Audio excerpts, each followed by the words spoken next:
Buenas tardes, bienvenidas, bienvenidos nuevamente al coloquio de Individuo y Violencia 2023.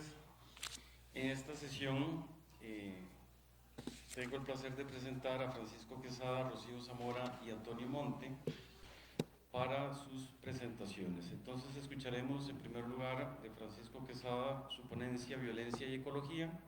Francisco Quesada es investigador del instituto y trabaja en otras universidades públicas. Rocío Zamora también es profesora investigadora en la Escuela de Filosofía del Instituto de Investigaciones Filosóficas. Hablará de desafíos de la crisis ecológica, límites espaciotemporales. Y finalmente Antonio Monte, de la Escuela de Historia de la Universidad Nacional. Escucharemos atractivismo, paraísos e infiernos para atraer turistas e inversiones de capital a las plantaciones y minas de extracción en Centroamérica de 1930 a 1980. Entonces, ya conocen las reglas. Escuchamos, le doy la palabra a Francisco Quesada con Violencia y Ecología. Adelante. Muchas gracias por la invitación y la oportunidad de participar en este coloquio sobre individuo y violencia. Bueno, el título de mi ponencia en realidad es muy simple: violencia y ecología. Sin embargo, cada una de estas palabras por sí mismas tienen peso y normalmente se disasocian, no están unidas la una con el otro. La violencia, por supuesto, tiene múltiples manifestaciones humanas. Normalmente se le atribuye al ser humano la violencia en distintos contextos, situaciones, pero en relación con la ecología y la naturaleza, la violencia puede tener un carácter relativo, pues se entiende generalmente que ésta se ejerce solamente entre seres humanos, es una categoría antropológica. En algunos casos se puede hablar de maltrato animal, por ejemplo, pero se omite hablar de la violencia que el ser humano ejerce contra un ser vivo. La violencia entonces se ontologiza prácticamente solo en el ser humano. Es decir, los seres no humanos no son objeto de violencia, sino de uso, aprovechamiento y conveniencia, y luego se justifica, inclusive utilizando criterios de ética, su utilización para el beneficio humano. La violencia contra los seres vivos se justifica porque estos no obedecen o siguen los criterios humanos. Cuando se habla de violencia y naturaleza, la situación se puede complicar, porque la naturaleza tiene un carácter abstracto y metafísico. Se entiende que es un principio que subsiste en cada ser, o es el conjunto de lo que existe con leyes propias, que el ser humano no logra conocer y entender porque no se ajustan a su finalidad. Inclusive a veces en algunos textos científicos es difícil encontrar el término naturaleza, es un concepto muy filosófico. Por supuesto, afirmar que la violencia es una característica humana no justifica su utilización contra la naturaleza, aunque sea para beneficio humano. Ecología se entiende en esta ponencia en el sentido simple como sinónimo de medio ambiente, no como la ciencia biológica que estudia los seres vivos en su hábitat y su relación metabólica con el ambiente. Cuando se habla aquí entonces de medio ambiente, es necesario entender cómo es que se da la violencia sutilmente. La relación de violencia y ecología en realidad no es nueva, pues ya aparece claramente en algunos textos clásicos, digamos, de la ecología, como por ejemplo en el texto de Aldo Leopold. En una parte de su libro se habla de la ética de la tierra. Y también pues aparece en los textos, en algunos de los textos del filósofo noruego Arne Naes y en el movimiento Deep Ecology. Para Leopold, la tierra tiene un mecanismo y un funcionamiento que se puede explicar gracias a la ecología. Cuando él escribe el texto publicó en 1949, en realidad lo venía ya escribiendo desde hacía mucho tiempo atrás. Él utiliza ciertamente algunas categorías de la ecología científica y él habla en su libro de la pirámide biótica. Esto es pues una explicación propia de él: circulación de energía desde el sol hasta la tierra por un circuito biótico interdependiente de estratos. Entonces es como la energía solar que se distribuye en distintos estratos hasta la base, digamos, que es la Tierra. Pero esta pirámide básica se puede alterar drásticamente a causa del uso desmesurado de la tierra por el ser humano, por el hombre, dice Leopold. Los cambios evolucionarios, dice él, son usualmente lentos y locales. La intervención del hombre con herramientas lo ha habilitado a hacer cambios de imprecedente violencia, rapidez y alcance. Pues una cosa son los cambios que se pueden experimentar normalmente, digamos, según la evolución. Otros serían los cambios que el ser humano hace con herramientas, con instrumentos, para alterar, digamos, el orden natural. Estos cambios son violentos, alteran el ecosistema, por ejemplo, el cambio climático, es un término que Leopold también en su texto lo utiliza. Dice él, agua y suelo son parte del circuito de energía, la industria contaminando las aguas o obstruyendo las compresas puede destruir las plantas y animales necesarios para mantener la energía en circulación. Él insiste en que la intervención del ser humano, del hombre, altera la pirámide biótica y afecta a plantas y animales. Y en ese texto, sobre todo en la página 218, ahí habla de la violencia en particular. En algunos casos, dice Leopold, se puede sostener violencia de conversión, por ejemplo, control de la agricultura. Para él, inclusive, la agricultura podría ser un acto de violencia, ¿verdad? En el sentido de, bueno, es un ingeniero forestal, diríamos nosotros, y entonces, pues, para hacer algunos cultivos habría que, pues, arrasar con algunos bosques. En ese sentido también, pues, hay un tipo de violencia. Podemos pensar, por ejemplo, en nuestro contexto, en las zonas bananeras, en los cultivos de piña, palma aceitera en la zona sur de Costa Rica. O sea, ahí claramente se ve devastación, ¿verdad? Sistemática y prolongada durante el tiempo, no solamente para cultivar, sino para sacar la madera. Esta idea de violencia en la tierra fue elaborada por Leopold en varios artículos, en realidad antes de la publicación de su libro más importante. Para Leopold, la fuente y origen de la violencia es la población humana. La combinada evidencia de historia y ecología parece apoyar una deducción general, dice él. Entre menos violentos los cambios hechos por el hombre, mayor probabilidad de éxito del reajuste de la pirámide. Es decir, si entre menos intervención del ser humano, pues menos con violencia, menos cambios tendrá esa pirámide, entonces se mantendrá pues de manera más armoniosa. La violencia, a su vez, varía con la densidad de la población humana. Una densa población requiere una más violenta conversión. Es decir, el crecimiento de la población violenta la naturaleza, pero la conversión de los bosques, la conservación, perdón, de los bosques, ayuda a retener esa violencia humana.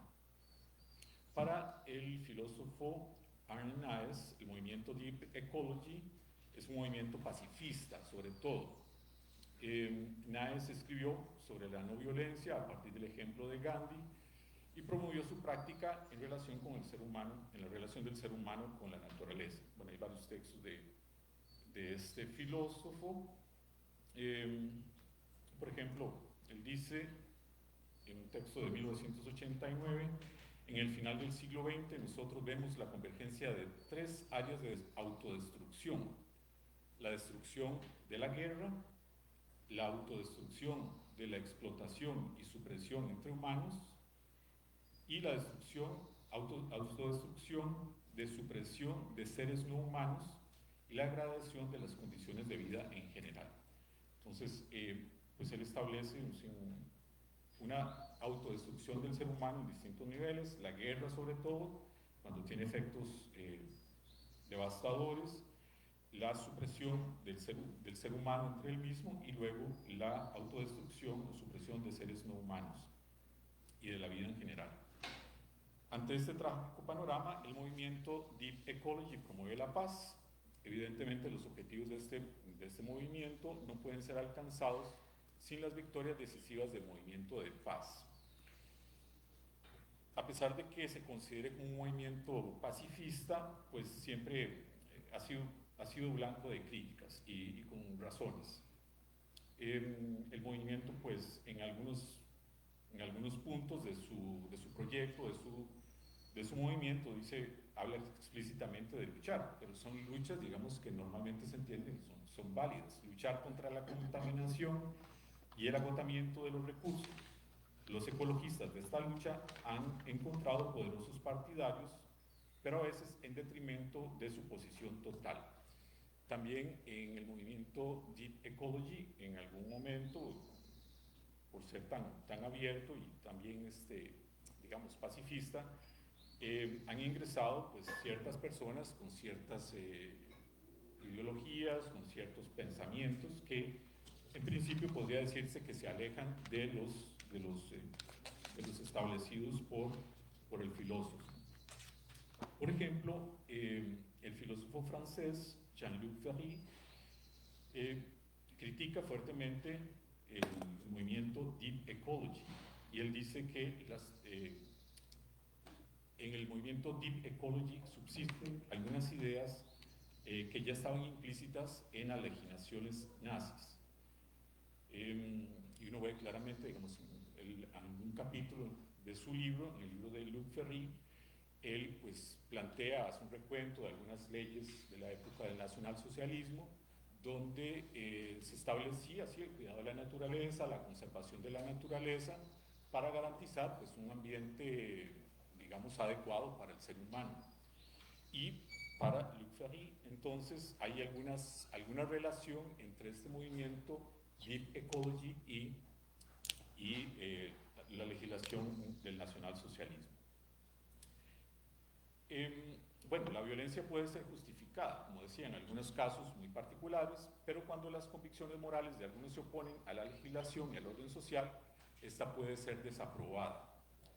Esta violencia no pasa por justa, en el caso, por ejemplo, de John Rawls, porque la justicia supone un orden político, la desobediencia, la no violencia puede ser, es tolerable, pero la desobediencia con violencia es incompatible, dice Rawls.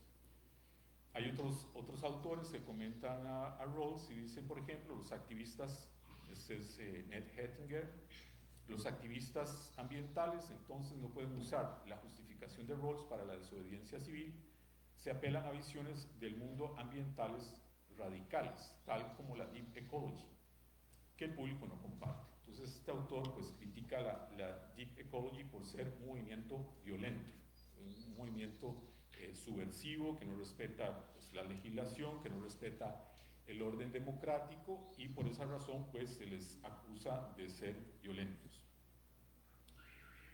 Este es un tipo de activismo ambientalista, de la Deep Ecology, se percibe como peligroso, según algunos, utiliza un tipo de violencia y terrorismo que atenta contra la democracia.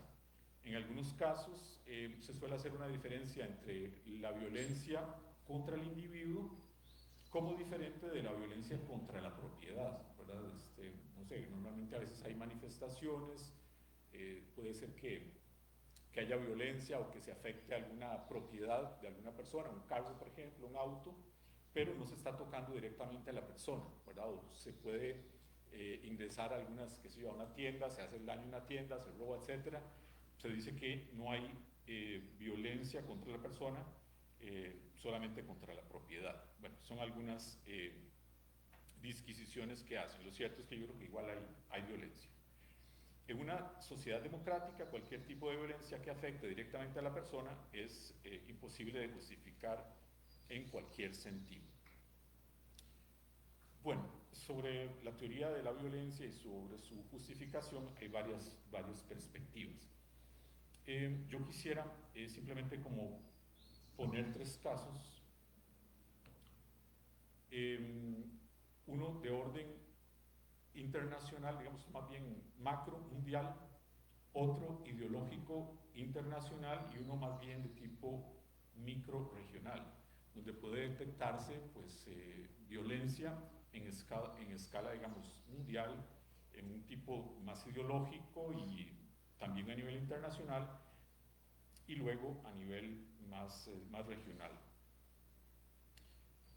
A nivel mundial, por ejemplo, se viene hablando de guerra mundial ecológica. El mundo se encuentra en un estado de guerra ecológica mundial, se dice. Por ejemplo, una autora tubiana dice: la invasión de Ucrania por Rusia genera una convergencia de diversas nociones de seguridad energética, militar, financiera, alimentaria, climática. Entonces todas las crisis que se venían gestando, pues de alguna manera se han convergido en una sola crisis, que es la guerra, pero esta tiene una connotación ecológica, ¿verdad? La guerra entre Rusia y Ucrania se puede pues, estudiar históricamente y demás, pero también hay toda una lucha por territorios, por lugares, por energía finalmente, pero ver dónde están las fuentes de energía de las cuales dependen, ¿verdad? Entonces hay cuestiones ahí muy estratégicas que a uno, bueno, se le escapan, uno no sabe, por ejemplo, por qué razón, claramente por qué las tropas de Rusia se encuentran en algunas plantas de Ucrania, ¿verdad? Entonces, como para controlar un poco la energía y en cierta manera yo creo que también evitar que de alguna manera Ucrania le devuelva algo a Europa, que puede ser la energía nuclear. En realidad se trata de una convergencia de todas estas crisis, una convergencia de diferentes crisis que se han agravado en los últimos 2 años. Por eso se puede designar con el filósofo francés Pierre Charbonnier la ecología de guerra.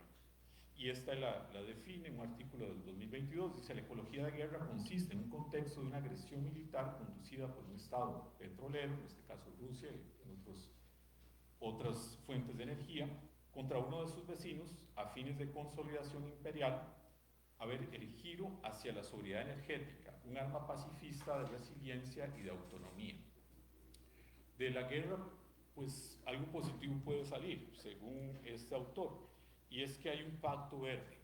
O sea, de alguna manera los europeos se vieron obligados a cambiar o a hacer una transición energética muy rápida, que posiblemente ya la tenían pensada, pero al no tener ya las fuentes de energía que provenían de Rusia, han tenido que proveer desde otras fuentes. Entonces, él ve que esto fue un pacto verde y es una forma pacífica de oponerse a la guerra, sobre todo contra Rusia. Sin embargo, esto tiene también otra serie de consecuencias, porque pues Rusia bloquea, ¿verdad? Bloquea la zona de guerra, alguna parte sur, que digamos sureste de Ucrania. Entonces, por ejemplo, no se permite el paso de los cereales, ¿verdad? Entonces eso tiene, no es tan inocente decir que hay un pacto verde, eso tiene consecuencias también para otra población. Y se trata entonces de una afectación para África, que recibe una buena cantidad de trigo que proviene de Rusia y de Ucrania y de otras partes del mundo también.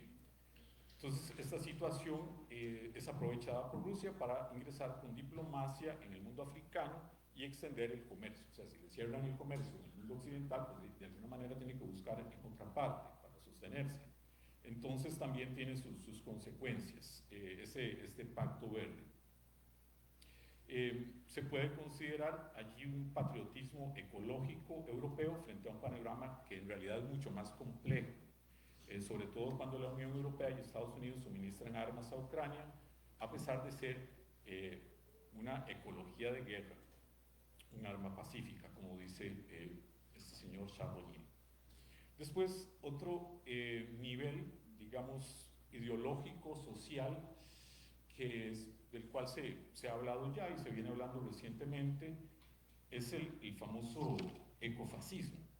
Se trata de una ideología relacionada con el problema ambiental, con el fascismo, donde se relaciona, digamos, el problema ambiental con el fascismo, y cuyo totalitarismo se sostiene en la necesidad de cuidar la naturaleza.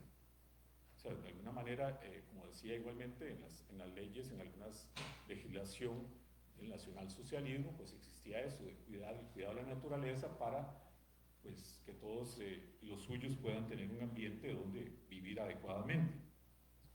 El ecofascismo se presenta como una nueva política que se sirve de los problemas ecológicos para justificar acciones inhumanas contra grupos vulnerables a fin de mantener el estatus de un tipo de persona. El ecofascismo toma como punto de partida los aspectos científicos de la crisis ecológica, en eso igual se valen de los mismos estudios de la ciencia, de la biología, y los utiliza como criterio para permitir la extinción de personas o grupos de poblaciones vulnerables. Si el problema de la población humana afecta el medio ambiente, por ejemplo, como decía Aldo Leopold, en este caso entonces, pues lo más fácil sería atacar la causa, y en esto sería entonces el exceso de población humana. Hay que hacer, en otras palabras, una purga racial para estabilizar el crecimiento de la población y de esa manera, pues, buscar la manera de equilibrar el ambiente. Por supuesto que este ecofascismo tiene toda una connotación eugenésica. Y como ya decía, pues Deep Ecology fue acusada de esto. No sé, tendrán que defenderse ellos. Y un último caso, ya para cerrar, me parece que hay pistas de solución. Quizás muy conocido por nosotros, es un caso centroamericano, hondureño, que inició, bueno, quizás con la muerte de Tomás García, o García, no sé cómo lo pronuncian, y de Berta Cáceres, ¿verdad? El caso es bien conocido, y de otras muchas personas, personas asesinadas en Honduras. En realidad no sé cuántas son, yo creo que vamos por 100, hasta donde entiendo. Ambos fueron activistas indígenas hondureños. Berta Cáceres cofundó el Consejo Cívico de Organizaciones Populares e Indígenas de Honduras, el famoso COPIN. Y esta organización alberga al menos unas 200 comunidades indígenas, entre otros movimientos independientes indígenas, como la MILPA, e inclusive agrega otras más, como la Organización Fraternal Negra de Honduras. Bueno, en el proyecto de Cáceres, de Berta Cáceres y otras personas, vale decir que hay una organización social digna de destacar y de estudiar desde la antropología. En este momento, digamos, si uno se pone a ver cuál es el estado, hay una temática de investigación que es la democracia ambiental o medioambiental, la democracia ecológica, y están buscando pues formas de organización, de participación ciudadana, donde pueda haber deliberación en pequeños grupos, en pequeñas comunidades, con vecinos, etcétera, y darle pues un rango, digamos, sí, político e inclusive legal. Las teorías son muy interesantes, sobre todo en el mundo inglés y en el mundo francés, como las utilizan de un lado y otro para construir esta teoría de democracia ambiental. Sin embargo, yo encuentro que esta organización en Honduras tiene todos los elementos que ellos están buscando, en realidad, ¿verdad? Están muy bien organizados, 200 comunidades de indígenas, en estas asambleas de indígenas, por ejemplo, participan niños, participan jóvenes, ancianos, en fin, toda la comunidad. Entonces aquí hay un modelo muy interesante que puede ser estudiado y que por supuesto ha sido también motivo de violencia, ¿verdad? Lo sabemos claramente por las muertes que se han dado y por las amenazas que ellos reciben. Y simplemente para concluir, hay unas cosas aquí muy interesantes en el discurso, en el último discurso que dio, no sé cuánto tiempo me queda. Como 3 o 4 minutos. Okay. En el último discurso, creo que fue el último discurso que hizo Berta Cáceres, cuando se le dio un premio de la familia Goldman, creo que se le han otorgado a varias personas de estas comunidades.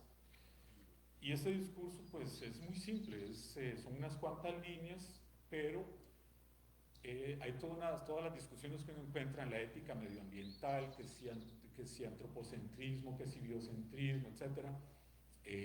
Digamos, en la cosmovisión de las comunidades indígenas, lenca, pues eso me parece que está muy claro. O sea, no veo por qué tanta discusión, me parece que ella lo tuvo muy claro. Dice, por ejemplo, leo alguna parte, dice: el río Hualcarque nos ha llamado, así como los demás que están seriamente amenazados en todo el mundo. Bueno, es parte de la cosmovisión que ellos tienen. Luego dice, la madre tierra militarizada, pues ahí detecta claramente la cuestión de la violencia cercada, envenenada, donde se violan sistemáticamente derechos elementales, nos exige actuar. Sí, aquí está la cuestión de la actuación, ¿verdad? Bueno, la violencia y la actuación que el ser humano tiene que hacer. Y luego ella llama a construir sociedades capaces de coexistir de manera justa, digna y por la vida. Eso me parece también muy interesante. son cuestiones muy simples, pero de alguna manera reflejan todo el itinerario que ella y las comunidades en Honduras estaban llevando adelante. Y luego dice, juntémonos, sigamos con esperanza, defendiendo y cuidando la sangre, tierra y de sus espíritus. Vale decir que para ella también, o sea, no es simplemente cuidar la naturaleza, ¿verdad? No es una visión como ingenua de la naturaleza, sino que está directamente relacionada con el ser humano y con las comunidades indígenas. Aquí no entra en juego esta discusión de antropocentrismo, biocentrismo, o sea, finalmente es para la vida del ser humano y también obviamente de la naturaleza en general. Bueno, entonces, en todo este ambiente que se vive en general a nivel mundial, digamos, internacional, macro, me parece que la cuestión iría precisamente por la búsqueda de soluciones a nivel de organización comunitaria, grupos de deliberación, donde se pueda tomar decisiones con respecto a lo que concierne las cuestiones de ecología. Bueno, esa sería entonces mi participación.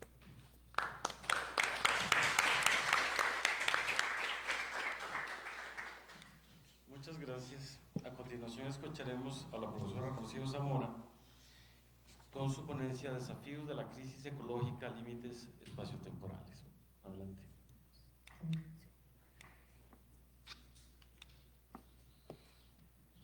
Bueno, buenas tardes de nuevo. Voy a abrir la...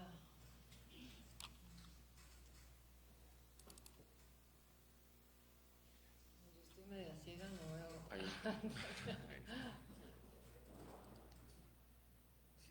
La propaganda Microsoft. Bueno, el título está un poco cambiado. Le puse Desafíos de la crisis ecológica a las humanidades, límites espaciotemporales. Pueden ser las humanidades, pero también las ciencias naturales. Voy a leer esta primera parte. Vamos a ver. Bueno, el título de mi ponencia remite a los desafíos que la crisis ecológica plantea a las humanidades, enfocándome precisamente en estos límites espaciotemporales.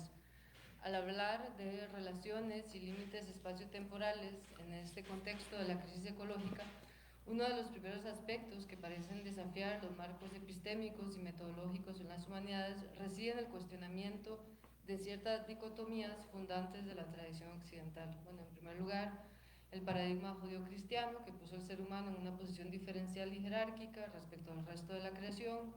Voy a decirlo bastante rápido, yo creo que más o menos conocemos esto, ¿verdad? La modernidad retoma estas ideas y esta noción, ¿verdad?, de que somos los seres humanos, el resto es el mundo, ¿verdad?, está al servicio del ser humano. Esto se corresponde también con otro dualismo que sería el del espacio y del tiempo y su correlación con las ideas de extensión e interioridad o entre cuerpo y pensamiento. Y esto sigue de la mano de lo que planteaba mi colega antes, precisamente porque digamos, la violencia relacionada con los seres humanos y no con espacios de la naturaleza guarda todavía o archiva esta noción un poco de la naturaleza como el buen salvaje, lo bueno, porque no piensa, ¿verdad? Un poco el fundamento, por lo menos occidental, porque claramente otras sociedades no han pensado así, pues tiene que ver con estas polaridades y cómo funcionan estas polaridades. Entonces un poco ahí está esta correlación de términos que han funcionado en la tradición de manera repetitiva y el espacio geométrico que se instala en la modernidad también pensaba esa idea de la naturaleza es una extensión, está al servicio, ¿verdad? Eran nuevas formulaciones de una vieja tesis creacionista y el tiempo, digamos, guardaba todavía esta idea lineal, ¿verdad?, que conocemos que todavía usamos, ¿verdad? La naturaleza entonces aparecía en este sentido como extensión, el cuerpo como extensión, lugar no pensante, el pensamiento era esa res cogitans, ese lugar de la interioridad. Entonces la naturaleza no es violenta porque no es interior, ¿verdad? Porque no tiene pensamiento, un poco iba así la cosa. Entonces, como efecto de estos paradigmas, la crisis ecológica nos pone frente a un deterioro acelerado de los ecosistemas del planeta, es decir, el pensamiento o las formas en que nosotros organizamos el mundo no solamente funciona en los libros, sino que es instrumentalizado en sistemas económicos, políticos, etc. Pues esta idea de el deterioro acelerado de los ecosistemas del planeta Tierra tiene que ver precisamente con estas concepciones que nos han llevado al estado actual en que estamos: contaminación del aire, los suelos, los alimentos, la deforestación y la pérdida de la biodiversidad. Y ahí aparece entonces la pregunta de cómo tenemos que pensar el espacio y el tiempo, es decir, cómo tenemos que pensar esos límites y cómo podemos leerlos, que es un poco hacia donde se van a dirigir mis preguntas. Y estas discusiones, que podrían ser de tipo metafísico, ontológico o epistémico, en realidad las quiero plantear en el ámbito de la ética o esa interacción entre lo que sería la filosofía teórica y la filosofía práctica, y que conecta la ontología y la ética. Y aquí sigo también esta idea de Adela Cortina, que subraya el carácter transnacional de muchas problemáticas que ocurren actualmente y que involucran dos elementos que no pueden separarse y que si se separan llegan o pueden llegar a un poco a lo que hablaba mi colega sobre un fascismo ecológico, ¿verdad? Porque en la medida en que es la naturaleza, el hábitat de cierto norte global, ¿verdad? Y defendemos eso, sin defender el desarrollo de los pueblos podemos quedarnos ciegos, ¿verdad? Que eso es lo que pasa mucho con estas energías verdes, que son, digamos, se hacen excavaciones en pueblos africanos, en pueblos latinoamericanos o asiáticos, que siempre es este sur global contra el norte global, y todos andamos con nuestros carros muy bien contentos y contentas. Entonces, un poco las preguntas, o las primeras preguntas que quiero lanzar son las siguientes. ¿Qué tipo de perspectivas abre la crisis climática a las humanidades? ¿Qué tipo de decisiones y enfoques conceptuales y metodológicos exige la crisis climática? Especialmente cuando consideramos los paradigmas tradicionales de espacio y tiempo. ¿Qué tipo de espacialidades y temporalidades surgen cuando pensamos las ruinas, la extinción y los fenómenos vinculados a la crisis climática? ¿Qué tipo de escrituras pueden ser legibles frente a la crisis ecológica, entendida como un momento para discernir o decidir otras estrategias para abordar los límites espaciotemporales? Estas preguntas involucran... Estas preguntas involucran algunas palabras que me gustaría retomar. El griego y el latín siempre son muy claros para como ayudar a uno a pensar, digamos. La palabra crisis proviene del griego krinein, que denotaba la acción de discernir y separar, que es algo que estaba en estas preguntas, ¿verdad?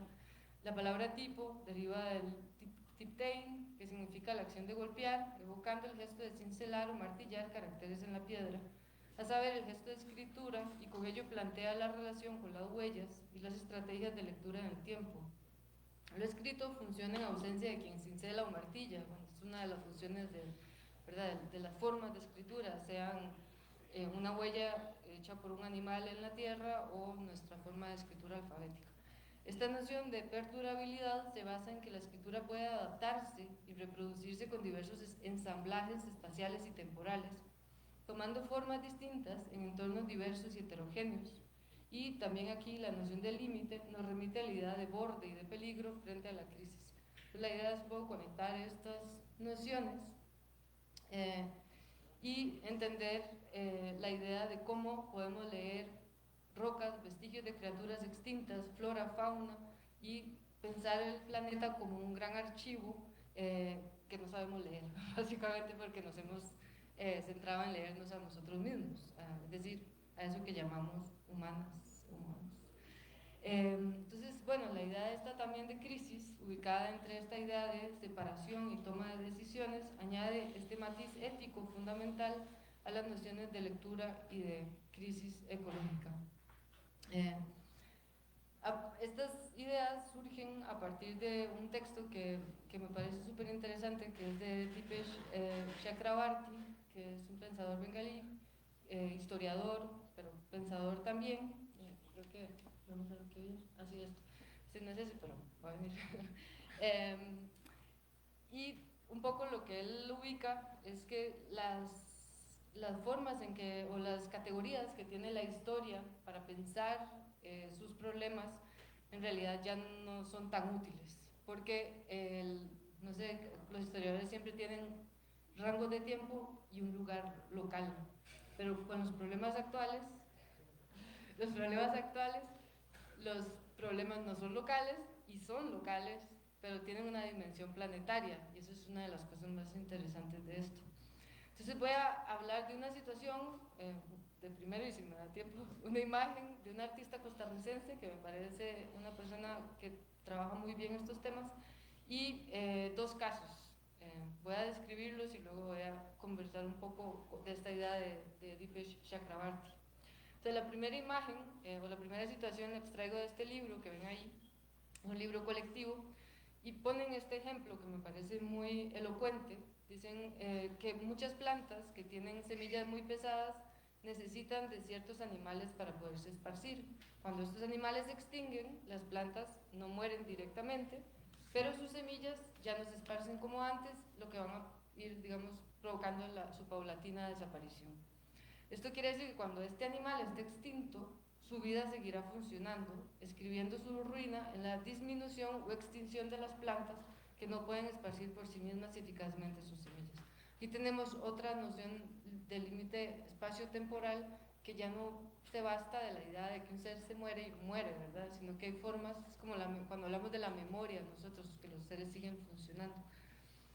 Entonces aquí las formas de perdurabilidad y escritura funcionan en otras relaciones espacio-temporales, sino en una relación lineal. Y volvemos entonces a preguntar cómo entonces graficar y cómo leer el planeta, digamos, esas formas del planeta. La segunda situación, la segunda situación la tomo de Diana Barquero, que es una artista costarricense, y esta fue una exposición que hizo en un museo de Berlín, y ella trabaja con los monocultivos de la piña. Ella responde un poco a un texto que escribe Rob Nixon que se llama Slow Violence o violencia lenta, y tiene que ver precisamente con cómo entender esas formas de violencia que no son como un choque o algo que nos genera un crimen o algo así, ¿verdad? Que podemos decir, aquí está el responsable, etc. Y produce estos conglomerados de concreto vacíos, donde ella va a ir vertiendo líquidos que irán erosionando el concreto y fluyendo hacia otros lugares. Esto irá dejando marcas en las cartulinas, como pueden ver, que se encuentran debajo, es decir, el líquido rompe el concreto. Lo que la imagen muestra es la imposibilidad de contener en un mismo territorio los efectos del uso de los pesticidas, esparciéndose por la tierra hasta llegar a los mares y distintos territorios y cuerpos de diferentes especies. Todos estos movimientos se dan según capas espaciales y forman de inscripción temporal. Entonces volvemos otra vez a esa pregunta un poco de la geología, ¿verdad? ¿Cómo leer las piedras? ¿Cómo leer? A mí me parece interesante también porque tiene pues, está esta idea, ¿verdad?, de proteger los monocultivos de la piña, pero de destruir el resto de las cosas. Quisiera leer la definición de Rob Nixon de violencia lenta. Dice que se entiende una violencia que se produce gradualmente y fuera de la vista. Una violencia de destrucción retardada que se dispersa a través del tiempo y el espacio. Una violencia de desgaste que normalmente no se considera violencia en absoluto. Nixon, como otras personas que se encuentran teorizando sobre la crisis ecológica, en esa línea está Anna Tsing, por ejemplo, señalan la necesidad de crear nuevas formas de percibir, representar y contar estas formas de violencia lenta, gradual, de destrucción retardada. Es necesario inventar formas, porque sin eso no las vemos, ¿verdad? No las notamos, aunque las podamos saber. Hay imágenes que pueden ser más elocuentes. Y esto, bueno, me va a saltar una parte. Sí, hay otro concepto que propone Nixon que me parece también interesante, que es el de ecologismo de los pobres, y que viene también a subrayar esta idea de Adela Cortina de que no podemos separar los pueblos de la ecología, ¿verdad? Porque si no terminamos defendiendo cuestiones aún más peligrosas. Y este término indica, de ecologismo de los pobres, una relación, dos elementos: la desigualdad en la responsabilidad frente a la crisis ecológica en los países ricos e industrializados frente a la de los pobres, y por otro, la desigualdad de las formas que tenemos los países pobres de afrontar la crisis, ¿verdad? Que son como dos caminos que se relacionan. Y señala además como la voz, como lo mencionaba antes, ¿verdad?, de esta perspectiva ecológica que ha estado desde hace muchísimos años, de muchos movimientos de resistencia, y ahora pues empieza a escucharse más porque parece que hay estrategias que el norte global no tenía por sus mismos parámetros, etc. El otro caso es en Guatemala. Es un caso interesante también porque en el 18 de septiembre del 2022 se hizo una consulta popular para ver si seguía operando y además si se hacía más grande la mina Cerro Blanco en Guatemala. Y según lo dice Armando Tedeo Villeda, del representante del Consejo de Desarrollo de Asunción Mita, esta mina, propiedad de la firma canadiense Bluestone Resources, ha estado operando desde hace 14 años y ha contaminado con arsénico y metales pesados el río Ostúa, tributario del lago de Huija, y el río Lempa, violentando el derecho humano al agua, al ambiente sano, a la vida y a la salud. Estos ríos atraviesan 3 países distintos: Guatemala, El Salvador y Honduras. Voy a tratar de ir más rápido, ¿verdad? Porque ya, bueno, me falta la mitad. Bueno, lo que es interesante de este caso es que si ven en el mapa, y obviamente pues si tuviéramos una comprensión más amplia de las cosas, pues el río llega a algún lugar y todo, ¿verdad? Al final el planeta es uno y no podemos hacer mucho. Pero lo interesante aquí es que se empiezan a formar diálogos entre sociedad civil, las organizaciones sociales y los gobiernos locales, porque lo que sucede en ese punto de Guatemala es completamente perjudicial en El Salvador, porque va a contaminar un recurso hídrico que es el que alimenta de agua a toda la población de San Salvador, ¿verdad? Entonces empiezan a formarse estas alianzas trinacionales que van a empezar a contestar un poco cuál es el funcionamiento de los estados-nación y cuál es el funcionamiento de las aguas, ¿verdad? Porque una cosa es toda esta lógica con la cual se construyeron los límites territoriales, o sea, espaciales, territoriales de estos estados, pero que a la hora en que pensamos a nivel del planeta, las cosas ocurren de otra manera. Entonces eso no respeta esos cursos, las aguas, ¿verdad?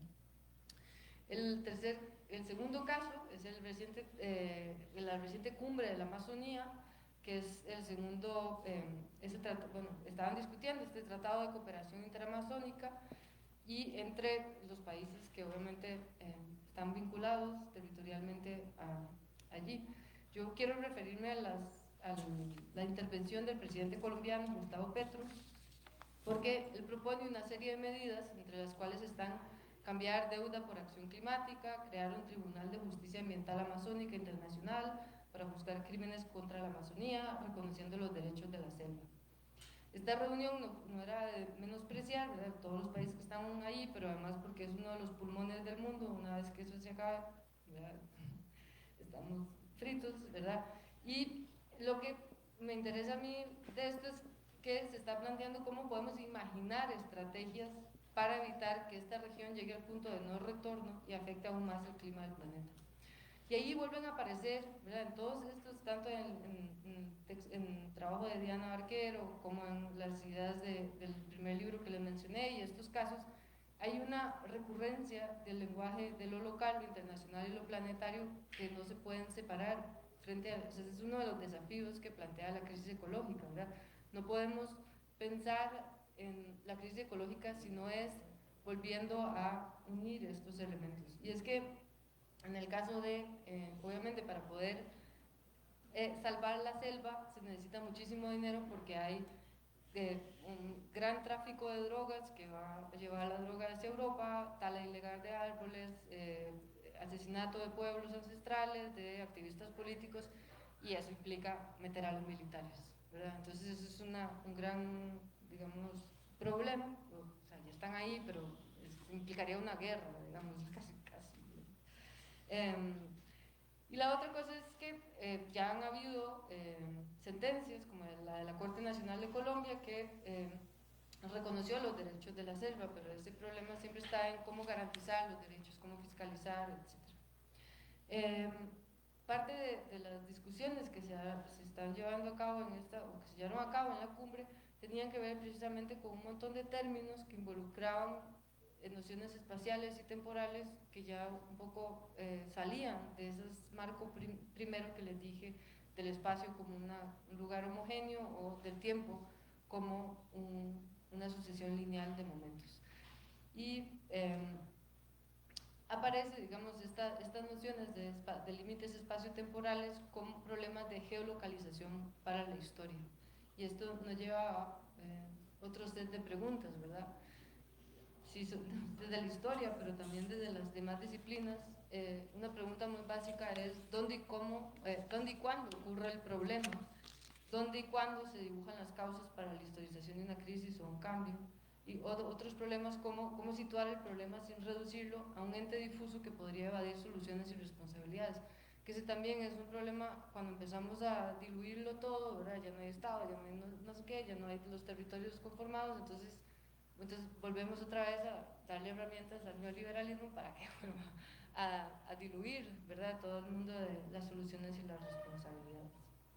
Y esto me lleva entonces a la segunda parte, y quería leerles esta cita del texto que les mencionaba, que me parece que es un texto bastante elocuente, y dice: lo que los científicos han dicho sobre el cambio climático puso en cuestión no solo las ideas sobre la humanidad que usualmente sustentaban la disciplina de la historia, sino además las estrategias analíticas que los historiadores postcoloniales y postimperiales han desplegado en las últimas 2 décadas en respuesta al escenario de la descolonización y globalización de la posguerra. Esto forma parte de esta primera tesis, él plantea 4, yo solamente voy a retomar la primera, y dice: la explicación antropogénica del cambio climático implica el colapso de la antigua distinción humanista entre historia natural e historia humana. No voy a repetir estos elementos, pero sí es importante mencionar que, bueno, Chakrabarti retoma a muchos pensadores de la tradición moderna occidental como Hobbes, Vico, Benedetto Croce, Collingwood, y precisamente ve que los patrones que mencionaba al inicio, que han separado la historia humana de la historia de lo demás, los animales, el planeta, la Tierra, se asocian a esta idea de que la historia humana es aquello que hemos creado nosotros, es lo que podemos conocer, mientras que la naturaleza fue creada por Dios, no la podemos dominar y tiene un funcionamiento un poco por su parte. Luego, esta idea de que la existencia es un concepto humano, pero que y de alguna manera ninguna cosa existe fuera de su pensamiento, que son tesis idealistas, y esta otra idea de que la naturaleza no piensa o no tiene acción porque no tiene interior, ¿no? Para mí es un poco lo que hablábamos antes. Y de aquí seguimos a una figura que también retoma, me interesa rescatar esta cita, que dice: el ambiente geográfico es incuestionablemente una de las condiciones constantes e indispensables del desarrollo de la sociedad y por supuesto acelera o retrasa su desarrollo, pero su influencia no es determinante. Bueno, voy a un poco a mencionar muy rápido, pero todas estas discusiones, ¿verdad?, tienen que ver con plantear esta idea de que la naturaleza es un telón de fondo y que no tiene pensamiento, no tiene acción, y Chakrabarti lo que menciona es que la crisis climática ha planteado esta posición del ser humano como un agente geológico capaz de cambiar la historia de la naturaleza, la historia, digamos, de la geología, irrumpiendo un poco en esta separación de lo que distanciaba al tiempo geológico de la cronología humana. Encontramos como un colapso de esta separación, y esto pues ha llevado de alguna manera a empezar a plantear en términos de lo planetario, y todavía no sabemos, creo yo, cómo hacerlo, ¿verdad?, ni cómo leer, y es muy interesante esta cuestión, digamos, voy a llevar al final, sí, a una última publicación que creo yo que es interesante, y esta sí es propia, digamos, es un texto, digamos, que engloba a pensadoras y pensadores de la filosofía y plantea esta idea de una nueva ilustración, lo cual al hablar de crisis ecológica puede ser algo bastante contradictorio, porque si pensamos en Adorno y Horkheimer y en toda la crítica, ¿verdad?, de la teoría crítica al tipo de racionalidad que fundó precisamente la violencia y la estructura de las sociedades actuales, pues surge la pregunta de cómo entender esta propuesta de un nuevo iluminismo, de una nueva era de la razón, y parte de las herramientas que permiten o me parecen interesantes como posibilidades para abordar esto tiene que ver con una relectura también aquí de las formas en que la filosofía ha leído su propia historia, ¿verdad? Generalmente nosotros nos enfrentamos a la tradición filosófica con planteamientos como el subjetivismo, el constructivismo van en un mismo campo, pero el realismo y otras teorías pues son completamente contradictorias. Y parte de lo que plantean estas personas autoras es precisamente que es necesario salir de ese sistema dual para empezar a entender cómo hay tesis constructivistas que no son útiles para pensar la crisis ecológica y al mismo tiempo hay tesis realistas que tenemos que plantear como necesarias. Y ahí ellos plantean la necesidad de reafirmar hechos morales, hechos de valor, es decir, todas aquellas, un poco ir en contra de esa tradición que había separado un poco nietzscheanamente, pero también los usos de esa tesis de que no hay hechos, solo interpretaciones, y las interpretaciones pues, nos han llevado a este momento donde hay un auge de los populismos y todo puede ser verdad, todo puede ser mentira, y entonces cómo volvemos a revitalizar esta idea de una razón capaz de interpretar los hechos morales, los valores sociales en el marco, ¿verdad?, de la defensa de una comunidad humana y de una comunidad humana extendida a sus relaciones con lo planetario. Y ahí aparecería una ética ecológica distinta para pensar lo planetario y lo local desde estas interrelaciones, un poco en esa vía. Lo hice muy rápido al final, pero me voy a callar.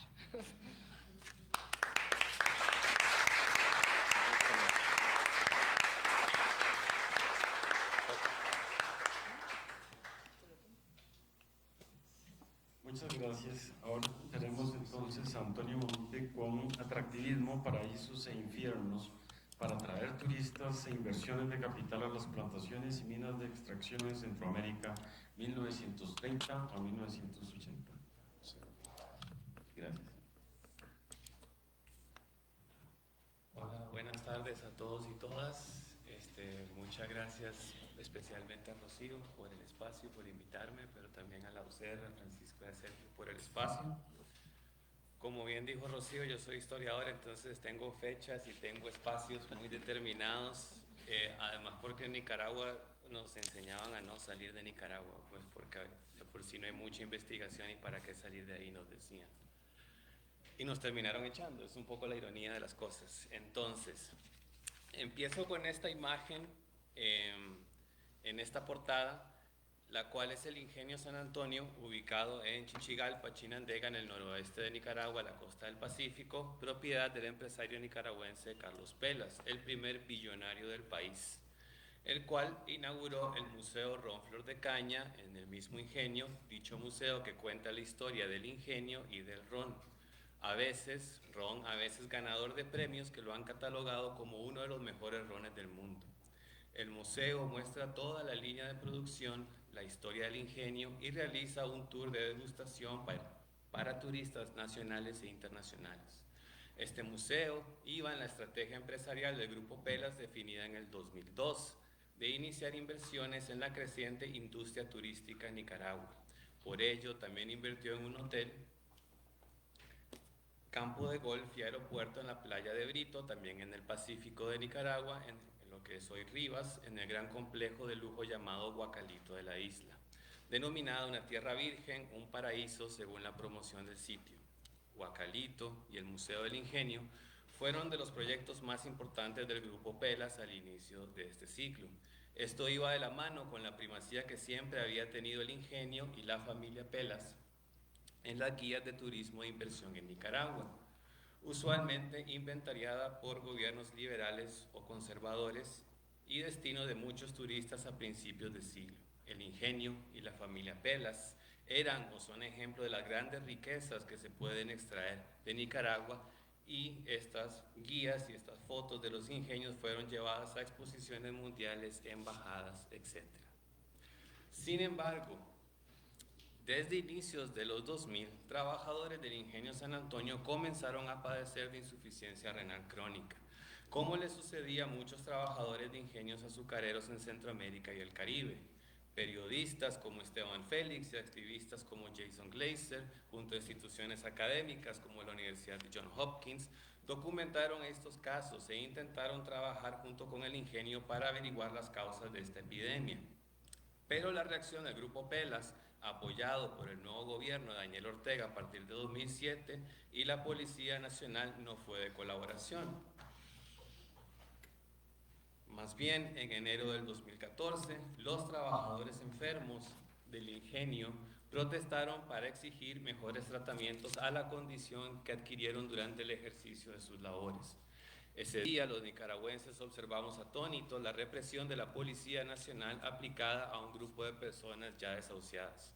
A Félix y a Glazer se les prohibió la entrada del país en el año 2015. En ese mismo año, 2015, ante las protestas de movimientos campesinos y ambientalistas preocupados por la concesión del canal interoceánico al empresario chino Wang Jing, el gobierno de Ortega publicó la Ley de Seguridad Ciudadana para justificar detenciones arbitrarias, represión policial y criminalizar las protestas ciudadanas.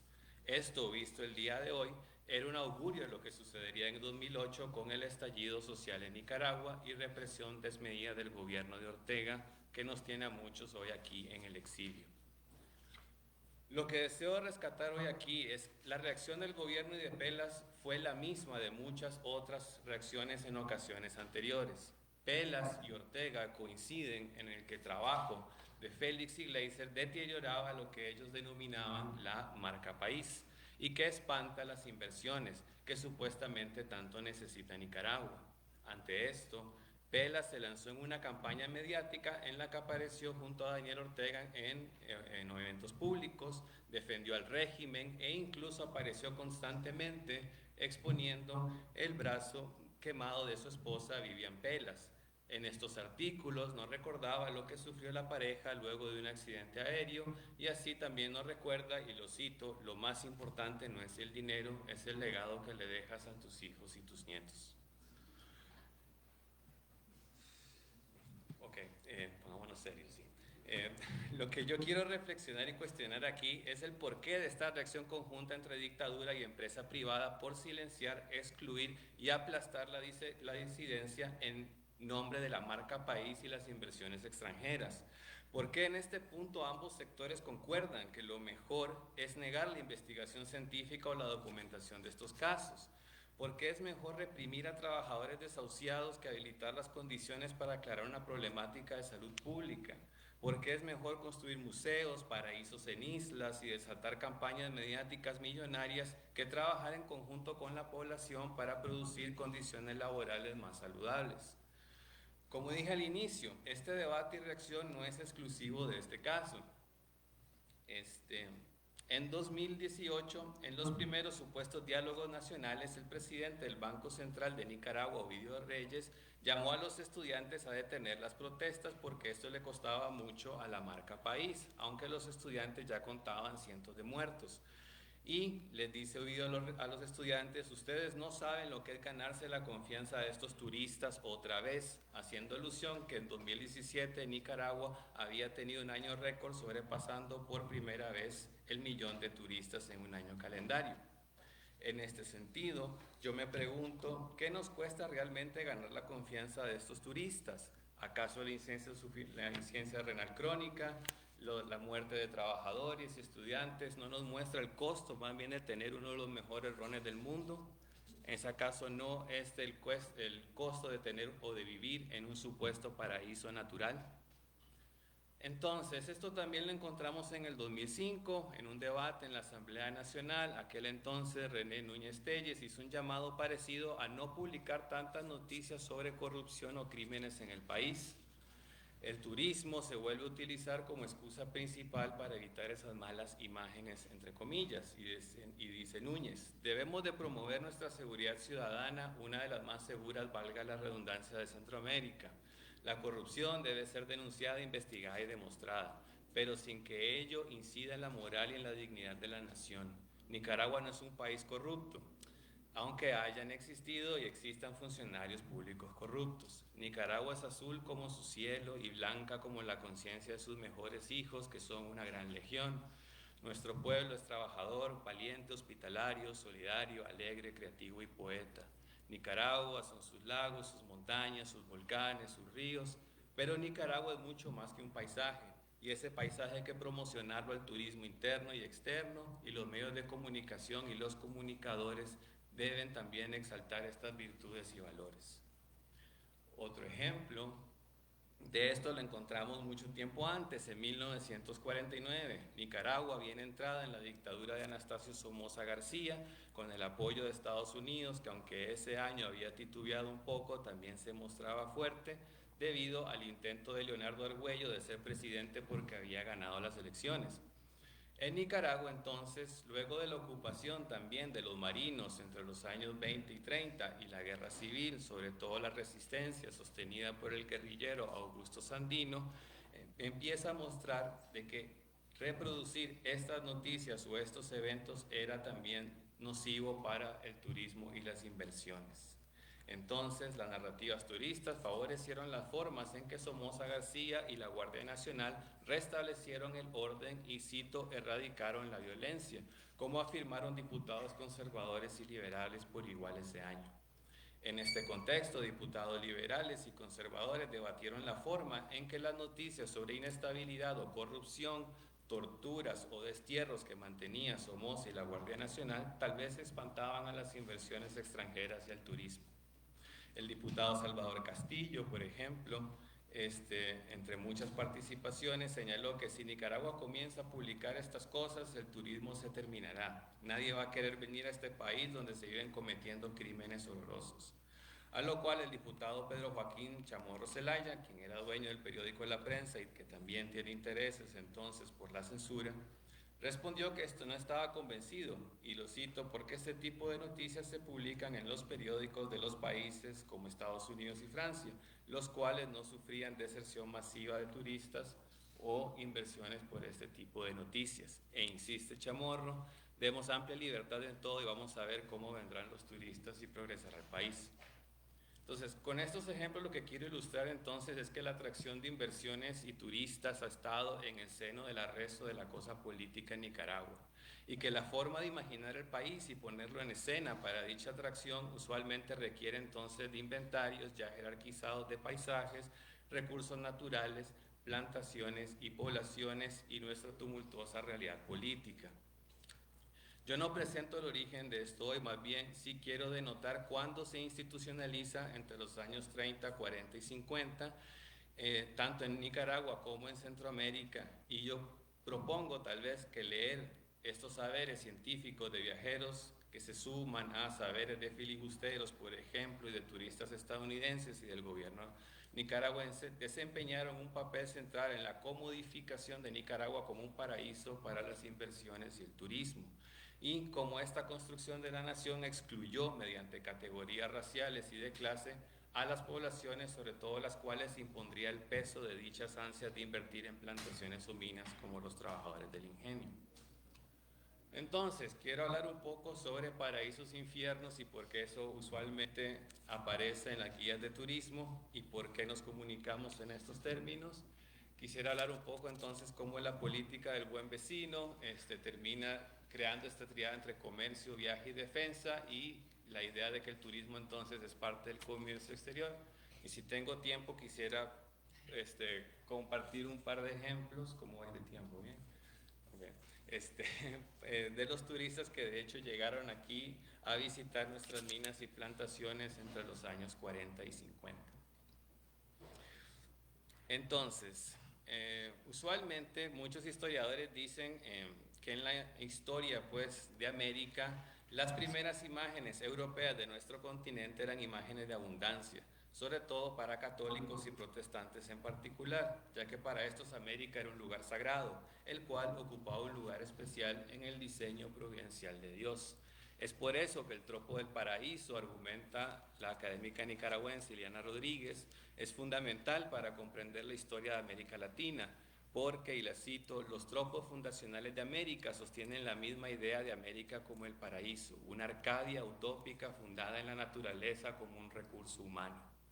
El tropo, entonces, es un significado vacío llenado por elementos que conforman, dice Rodríguez, el primer inventario del invasor, refiriéndose a los españoles, mediante el cual se repartieron tierras y poblaciones, se evangelizaron indígenas y se establecieron rutas de extracción y comercio y dominación en las colonias. La cadena de equivalencias, entonces, que iguala la riqueza natural y paisajística con las razas que se encuentran en América y su nivel de civilización, nos dice Rodríguez, define como la creación de un edificio significante sobre América Latina como una Arcadia de vastas proporciones. Esto, sostengo yo, también lo podemos encontrar en los textos de algunos hombres que pasaron por América, como Mark Twain, Thomas Belt, el filibustero William Walker y otro filibustero llamado David Dietrich, que escribió sus memorias de la Guerra Nacional bajo el nombre de Samuel Absalón.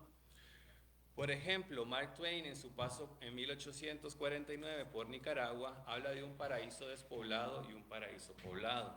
El primero hace referencia a las vastas extensiones de selvas y recursos naturales. El segundo, el poblado, describe las ciudades como San Juan del Norte, el puerto en el río San Juan, el cual, dice Twain, no es gran cosa que se diga, pero la tierra sobra por todos lados. En este resbalón de Twain, financiado por el Comodoro Vanderbilt para promocionar la ruta de tránsito en aquellos años, termina con un inventario sobre la población y los recursos naturales y nos dice que hay muchas minas de oro y plata, las cuales son propiedad de empresas californianas y que sus dueños hacen mucha plata porque no se meten en política. Twain, al finalizar su texto, detalla las oportunidades para producir hule junto con la especificación de los costos de la mano de obra. El escritor asegura que el salario de los nicaragüenses no superaba los 40 centavos de dólar al día y que eso incluye la alimentación porque los nicaragüenses dicen que no les gustaba comer plátanos verdes remaduros o podridos. Estas estrategias escriturarias de Twain para dar cuenta de Nicaragua en todas sus historias y potencialidades son las bases del turismo de Nicaragua, planteo yo. Y estas también las encontramos en textos científicos como del naturalista Thomas Belt. Belt, por su parte, afirma con mucha insistencia la necesidad de promover el desarrollo civilizatorio en Nicaragua por medio de la inmigración para, lo cito, mejorar la raza, en aras de explotar mejor los recursos naturales abundantes. Belt se refiere a Nicaragua como un jardín del Edén también, pero no recomienda la migración de sus coterráneos ingleses porque supuestamente la pereza se les iba a inculcar debido a la abundancia de recursos y la vida fácil en Centroamérica. Y más bien propone la inmigración de estadounidenses y de razas latinas como italianos o franceses. William Walker, durante su fugaz gobierno en Nicaragua, atrajo de hecho a 12,000 colonos contestando a los intereses de Belt, mucho antes de que él pasara, ¿sí? Colonos interesados en crear una nueva sociedad en Centroamérica, dice Walker, quienes llegaron después de leer la publicidad que él decretó en Estados Unidos, en el cual ofrecía tierras y la posibilidad de ganar un montón de plata. Dietrich o Absalón precisamente llega después de leer esta publicidad y más bien se enoja con Walker cuando pierden la guerra porque dice que no le cumplió la promesa de darle salario y tierra y que se va de Nicaragua sin tener su hacienda de 250 hectáreas con palmeras y especies. Entonces, a igual, Dietrich y Walker califican a la población nicaragüense de las clases bajas como perezosa y cobarde que simplemente quería abanicarse en su hamaca y comer sus plátanos. Entonces, la historia del turismo en Nicaragua en la larga duración facilita los insumos para estudiar la transición en la forma entre América Latina como Arcadia o paraíso y pasa a ser un territorio ideado para la colonización, la influencia geoestratégica y la inversión, la investigación naturalista y antropológica y a ser un lugar para ser visitado por placer por los turistas. En términos de estudios del turismo, a esto es lo que se le llama la comodificación del espacio mediante una puesta en escena de las riquezas naturales y de la autenticidad de nuestra cultura. Hoy en día nos puede parecer extraño, nos puede parecer extraño, pero en las primeras décadas del siglo XX, más bien visitar plantaciones de azúcar, banano y cacao, minas, era parte integral de las atracciones turísticas. Por eso, Lili Elwet, en su viaje por Centroamérica en los años 20, financiado por la Unión Panamericana, visita plantaciones de banano y también visita el mismo ingenio San Antonio.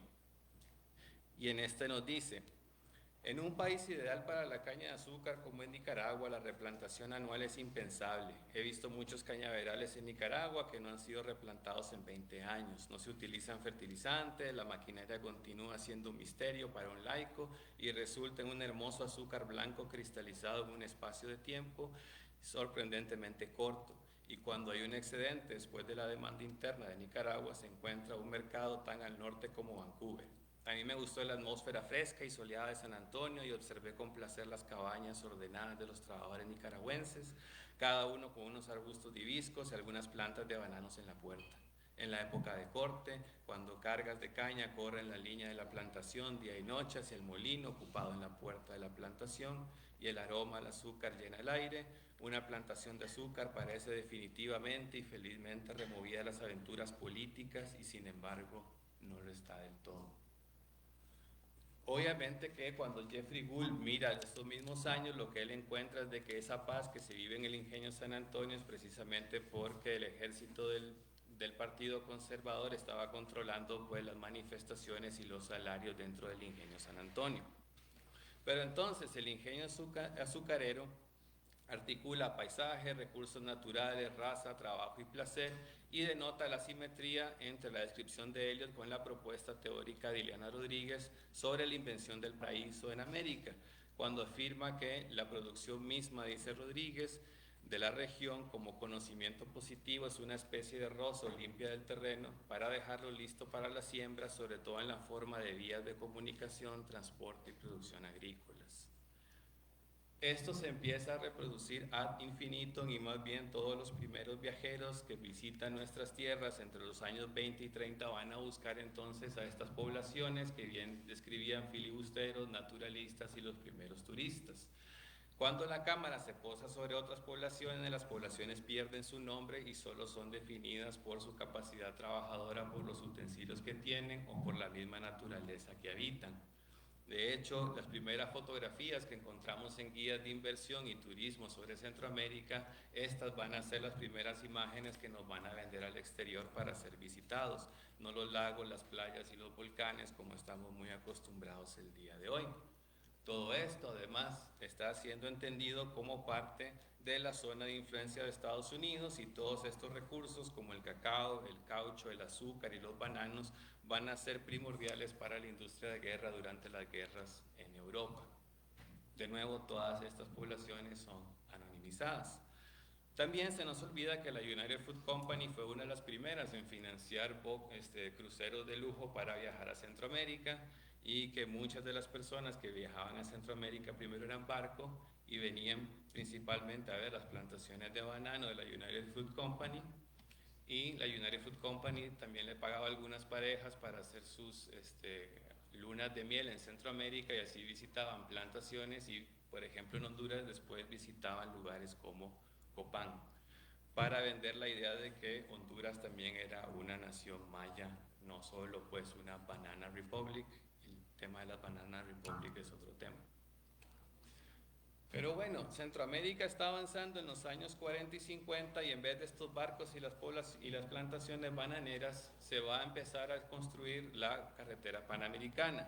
No sin olvidar que en estos mismos años sucede algo muy importante, que es que en los años 30 hay una gran inmigración de África y del Caribe y de Asia y de lo que es hoy el Medio Oeste hacia Centroamérica. Y todos nuestros gobiernos nacionales en estos mismos años reforman sus leyes de inmigración y ahí es cuando empiezan a introducir el término turista. Y el término turista entonces no solo hace referencia a la cantidad de tiempo que está una persona y los fines del viaje, sino que hace referencia muy particularmente a las razas que pueden entrar o no pueden entrar a Centroamérica. En el hecho de que si van a las poblaciones está todo bien, pero si vienen a las ciudades, entonces razas como la turca, árabe, siria, armenia, negra y gitana o cualquiera que sea la nacionalidad que los ampare, y los individuos denominados coolies, aunque sean comprendidos en la disposición del artículo anterior, no podían entrar como turistas a Centroamérica. Ante esto se va el avance de la carretera panamericana y cambian las rutas de viaje por Centroamérica, además de que empiezan a operar Pan American Airways y TACA. Y en estos años, estas nuevas tecnologías y las oficinas de viaje de la Unión Panamericana van a crear un nuevo viaje imaginario por Centroamérica, como nos lo muestra este mapa que fue ideado por Harry Frank y Herbert Langs, financiados por la Unión Panamericana para promocionar la carretera. En este mapa lo que podemos ver, o en la unión de estos puntos en el mapa, está adornada a su vez por los productos usuales que se extraían y comercializaban desde Centroamérica a partir del siglo XIX, como es el caso del banano y el café. Sumados a estos productos de extracción, la carretera parece adornada por la presencia de otros elementos que son extraíbles hasta hoy, pero que pueden ser visitados y sobre todo consumidos con la mirada para atraer turistas, como los volcanes, templos, iglesias coloniales y agregaría yo las personas mismas. Como se puede ver también en la siguiente imagen, el avance de la carretera fue comunicado constantemente por la prensa estadounidense, así como guías de viaje y por nuestros gobiernos nacionales. Los inventarios turistas siguieron las rutas de extracción, pero se concentraron en las nuevas riquezas a inventariar. Así, los lugares en el paraíso podían ser consumidos a la vista o tomarle fotografías. Este tipo de publicaciones iban acorde con otros medios y además con las nuevas tecnologías de transporte como TACA, que decía que si iban a Nicaragua entonces tenían que visitar las minas. Entre todo esto entonces se da la política del buen vecino, en la cual supuestamente para apoyar a Estados Unidos durante la guerra teníamos que llevarnos mejor después de la ocupación que nos dieron los marinos y después de la guerra contra Sandino. Ahí es cuando la figura de Somoza se vuelve clave, porque entonces Somoza va a ser el líder que va a guiar a Nicaragua hacia el progreso y la civilización de la mano de la carretera panamericana y de la mano de la industria de guerra que él está controlando en las plantaciones mediante la Guardia Nacional. En vez de contarnos estas historias, en Estados Unidos empieza a contar unas historias muy simpáticas en las cuales en los colegios, en las escuelas, se les muestra a Pepito viajando por Centroamérica y les muestra de una forma muy bonita cómo era producir bananos en aquel entonces. Tal vez la mejor representación de estas buenas relaciones entre Nicaragua y Centroamérica con la presidencia de Roosevelt y Truman, sobre todo al finalizar la guerra, es esta fotografía que se toma en el antiguo casco urbano de Managua. La fotografía tomada por el cineasta Luis Marden, que mostraba a Somoza estrechando la mano del embajador de los Estados Unidos bajo el monumento a Roosevelt. Este era el símbolo de las buenas relaciones entre ambos países, a pesar de invasiones filibusteras o de ocupación de marinos. Flanqueados los hombres militares por mujeres, portando las banderas de ambos países. La fotografía simbolizaba el fin de los conflictos entre ambas naciones y la puesta en común de sus ideas en línea con Roosevelt. Al mismo tiempo, quizá la fotografía simboliza la puesta en escena de la historia en clave turista, acorde a la imagen de Somoza como el presidente del progreso y las políticas del buen vecino.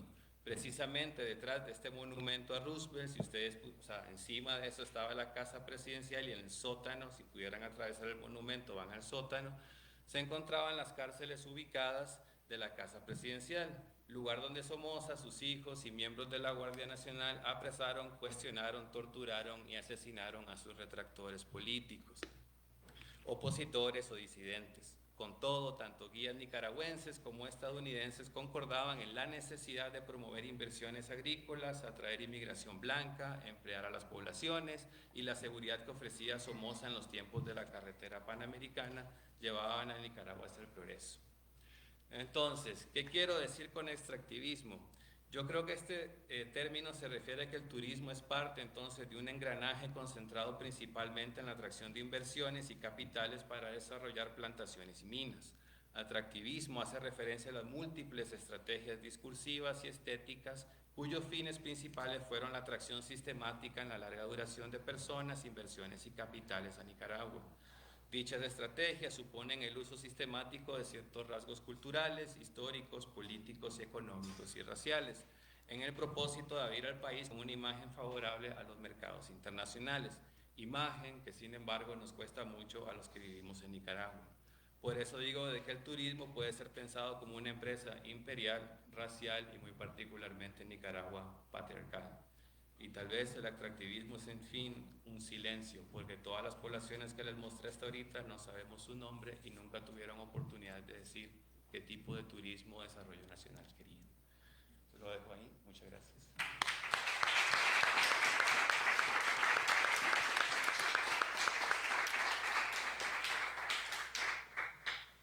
Muchas gracias. Entonces pasamos al periodo de preguntas, comentarios.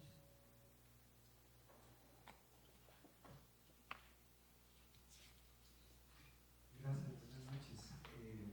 Quería decir primero que me ha parecido un lujo esta mesa. Me parecieron muy excelentes las exposiciones. Y quería hacer una pregunta que de alguna manera pone en relación las últimas dos ponencias. Me interesó mucho la referencia que hacías, Rocío, a esas formas de escritura que podríamos llamar post-mortem, ¿no? Que sobreviven a la extinción de una especie, y decías que esas formas de escritura de alguna manera no tenemos el protocolo para poder leerlas, ¿no? Y entonces me quedé pensando qué tipo de protocolos se pueden crear para tornar legible ese archivo que es el mundo, que decías, ¿no? Hay un archivo que es el mundo, pero no lo podemos leer, ¿no? No podemos leer esas formas de escritura. Y bueno, creo que eso guarda relación con lo que decías, sobre todo al final de tu exposición, respecto del atractivismo, que podría ser interpretado precisamente como una forma, como una narrativa sobre la naturaleza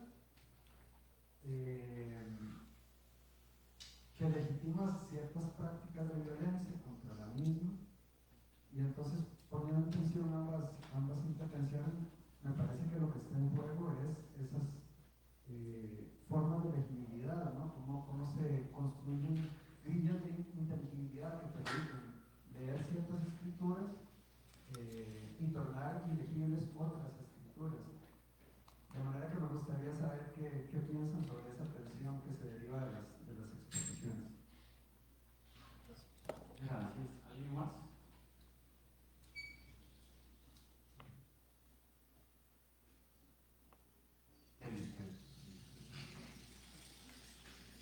Bueno, gracias. Sí, no es que no tengamos.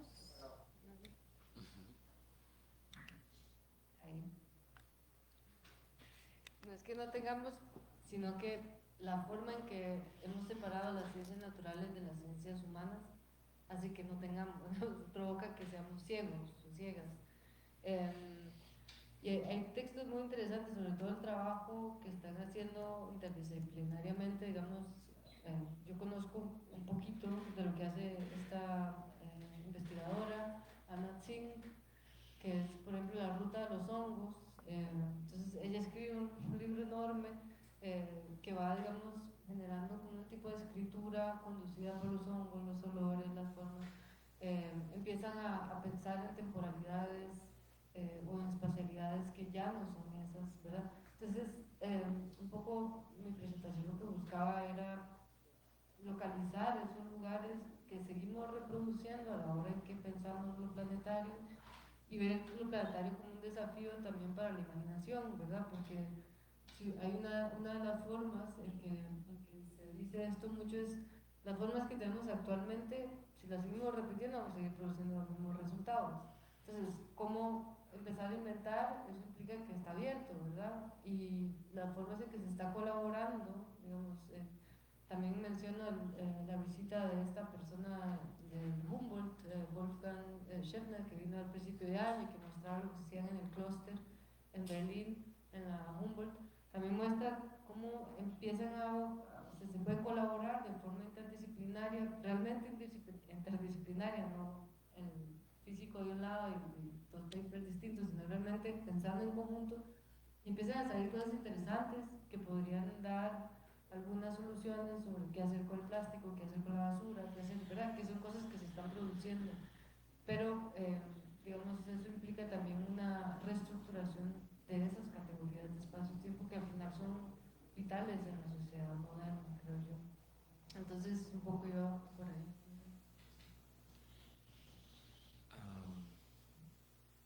Una de las cosas que me llama la atención mucho sobre los discursos actuales sobre la naturaleza y sobre todo, por ejemplo, la construcción de reservas biológicas, es de que usualmente a veces las reservas biológicas vienen, y hablo mucho de Nicaragua, no estoy hablando de Costa Rica, pero por ejemplo los volcanes y ciertas reservas vienen con la idea de expulsar a las poblaciones de las mismas, en el sentido de que la naturaleza entonces va a ser más importante porque tiene más valor como tal que como un espacio de vida.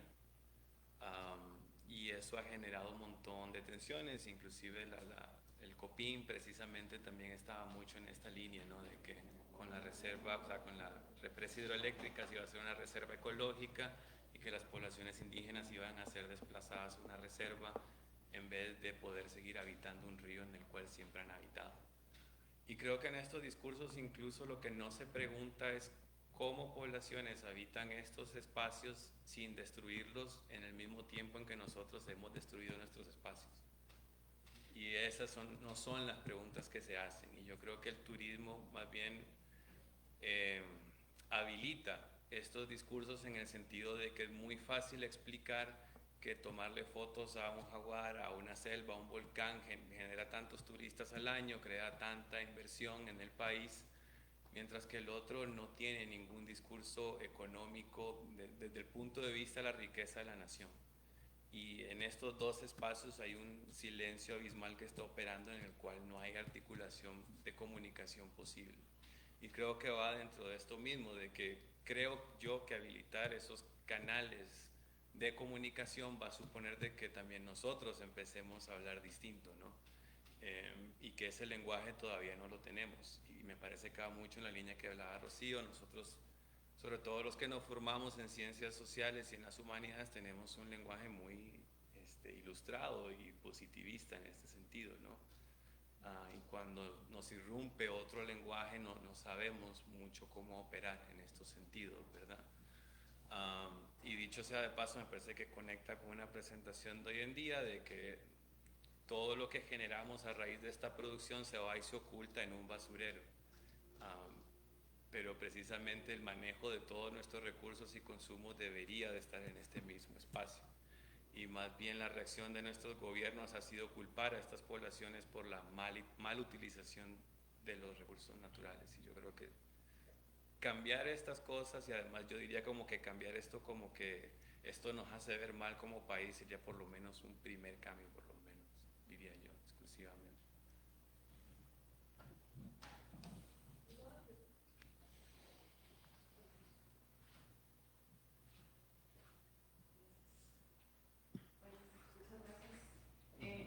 Esta es una pregunta, creo que tiene que ver con la primera y la segunda ponencia. Esta es específicamente para Rocío. Digamos, ahora que se está hablando como de que ya cambiamos de era geológica, ¿verdad? Y que ya la sedimentación del trazo humano, digamos, en la esfera terrestre, ya se acumuló a tal punto crítico que ya entramos en lo que están llamando el antropoceno. Yo no sé si usted suscribiría a ese término, pero mi pregunta sería como, ¿cómo, si entiendo bien, digamos, usted tendría que explorar una lectura no antropocéntrica, no lógica, no humanista, como un humanismo rancio, digamos, ¿verdad?, de las distancias, para entender la ecología? ¿Cómo leer el estado actual de cosas, siendo que el estado actual de cosas es el antropoceno? Es decir, que ya es como que estamos caminando encima de esa sedimentación y esa escritura que hicimos, ¿verdad? ¿Cómo hacer para no caer de nuevo como en la lógica antropocéntrica, ¿verdad?, que está como un poco antropogeologizado, no sé cómo decirlo? Y luego otra pregunta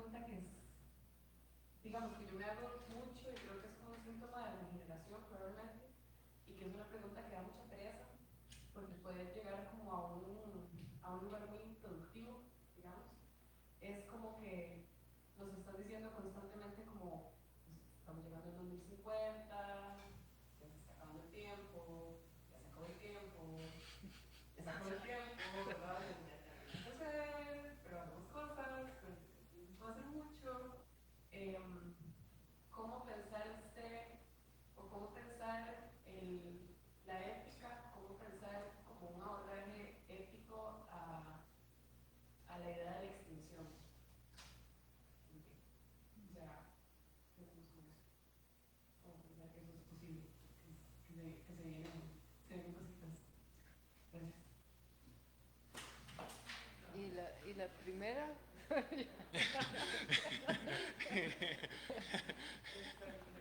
O sea, no sé, o sea, debe escucharse, va a pensar. Sí, o sea, era la cuestión de cómo leer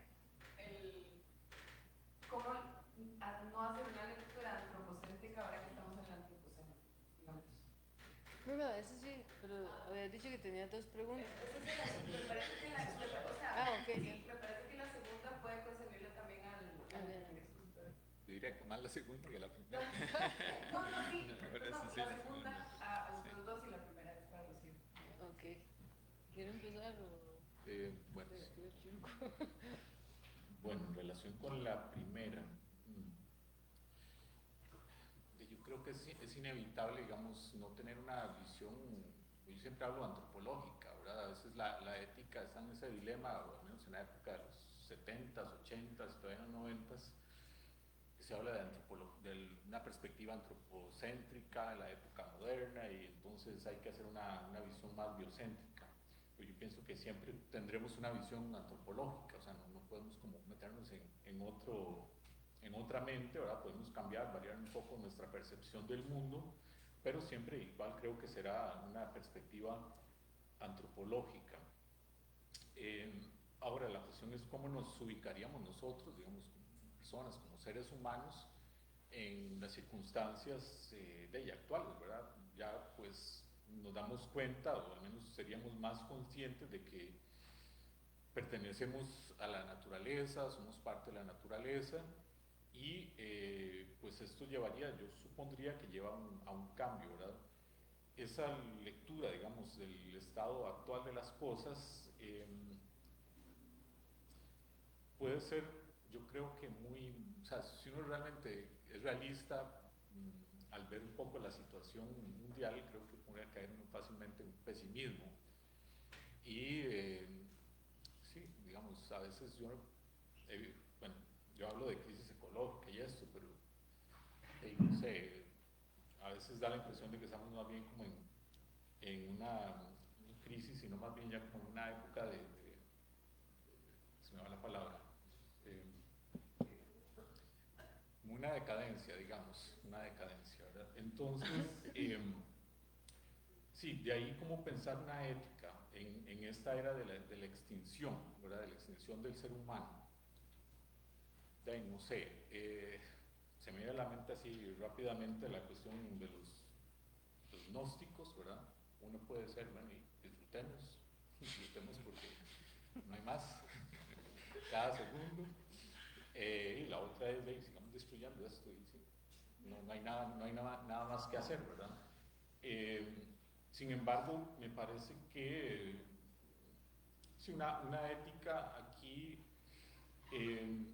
tendría que estar igualmente centrada en el ser humano, o sea, no puede ser simplemente descuidarse de las necesidades, digamos, de los otros. Puede ser que tal vez la crisis no me esté afectando tanto, la crisis ecológica, ¿verdad? Pero, o sea, no puedo ser indiferente ante lo que esté pasando en otra parte del mundo o cercanamente. Igual esto supone una ética de responsabilidad, diría yo. Sí.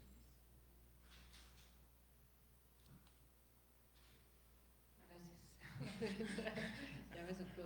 No, pero yo siempre como que uno puede hacerse la misma pregunta sobre la vida de uno. Nos vamos a morir. O sea, hasta donde yo sé, aparte del cuento de Jesús que resucitó y etcétera, o sea, en general toda todas y todos nos vamos a morir, y no por eso voy a hacerle daño al vecino o a la vecina o voy a tratar mal a las personas, ¿verdad? O sea, que nos vayamos a morir es algo que va a pasar, ¿verdad? Cuando se trata del planeta es otra cosa, ¿verdad? Porque no es individual, sino que es un problema colectivo que implica cerrar la posibilidad de la vida, no solo mía, sino de los demás, de los animales, de las plantas. Y pues también uno podría pensar, ¿y qué importa que todo se destruya, verdad? Pero de alguna manera creo que por lo menos yo tengo un aprecio a la vida y creo que vale la pena afirmarla, digámoslo así. Y me parece un poco en la dirección de lo que se decía antes, pues que el problema de estos antropocentrismos es que en realidad, mi argumento era que si seguimos pensando esta separación ontológica entre el ser humano, la naturaleza, los animales, las plantas, no hemos entendido absolutamente nada, porque la vida no funciona de forma separada, sino en ensamblajes, precisamente.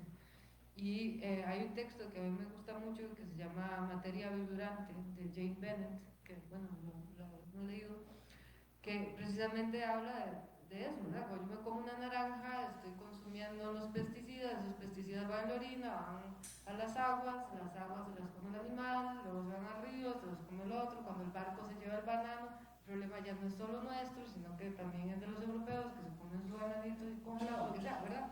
Es como, y todo va en esos ensamblajes, orines, mierda, comida, agua, ríos, y hasta que no entendamos esos lugares de fluidez, entonces no vamos a entender digamos, cómo pensar más allá de esa fractura que produjo la modernidad muy convenientemente tecnocrática, precisamente, de entender la naturaleza de un lado y el ser humano del otro. Y yo creo que esa figura pues es la que nos tiene aquí, lo cual muchas comunidades en el mundo no tienen esa separación.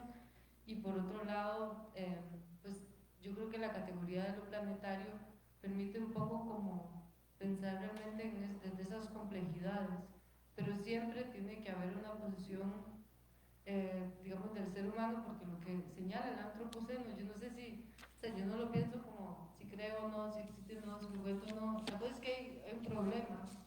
Desde la época industrial, pues ese problema se agravó, se aceleró, sea una época o no, pues ya eso la gente que conoce eso lo sabrá. Pero lo que sí es cierto es que ese sistema económico nos tiene discutiendo ahorita de esto y pensando, no sé si tener hijos o no, porque nos vamos a traer a este mundo.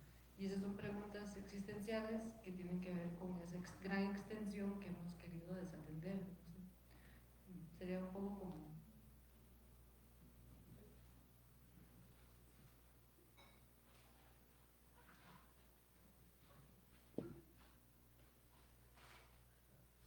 Bueno, buenas noches.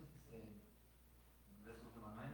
Estoy llevando filosofía con algunas profesiones, horas están presentes y específicamente tal vez como menciono las cosas desde el punto de vista de la política, tal vez me gustaría tener una opinión fundada, pensando esto de manera reflexiva.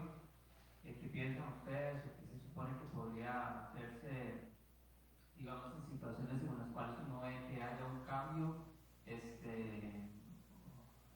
o un proyecto de diseño que ya empieza a correr en determinada parte del país y que supone como la destrucción o lo que yo leo como el hábitat? Esto me refiero concretamente al problema que se da en la vía que comunica los Gatillos con Rómulo. Entonces, ahí lo que hay es alto tránsito, con implicaciones cercanas, progreso, cosas que tienen que ver con la vida pública.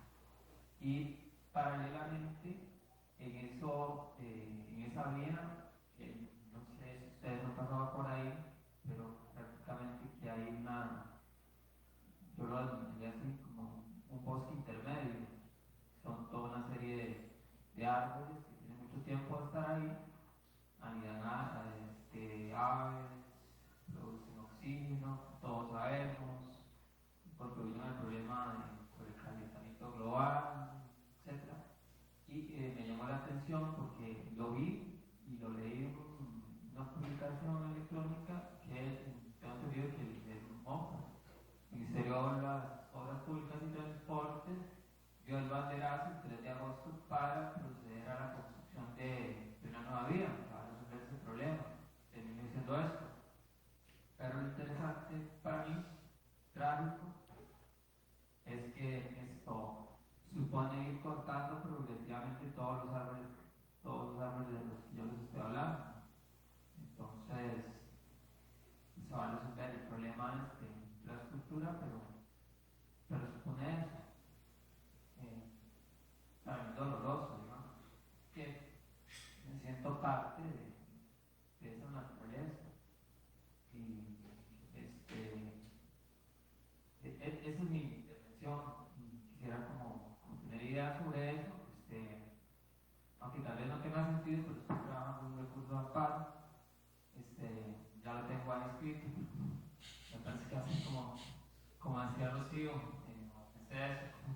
también esto de, yo no soy griego, pero como esta acción de golpear, de celar, en la sala constitucional, pero no sé si al final en realidad lo vea un magistrado, simplemente un letrado, y no sabe qué va a decir que mediante el artículo 16 de la Ley de Jurisdicción Constitucional se declara inadmisible de entrada el recurso, pero éticamente creo que es necesario emprender esas acciones, no tanto para destruir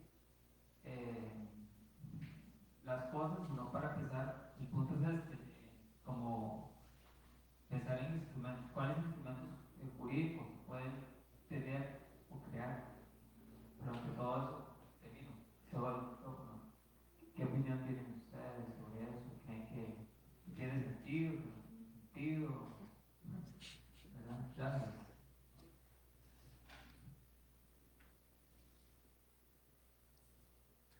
Vamos a ver.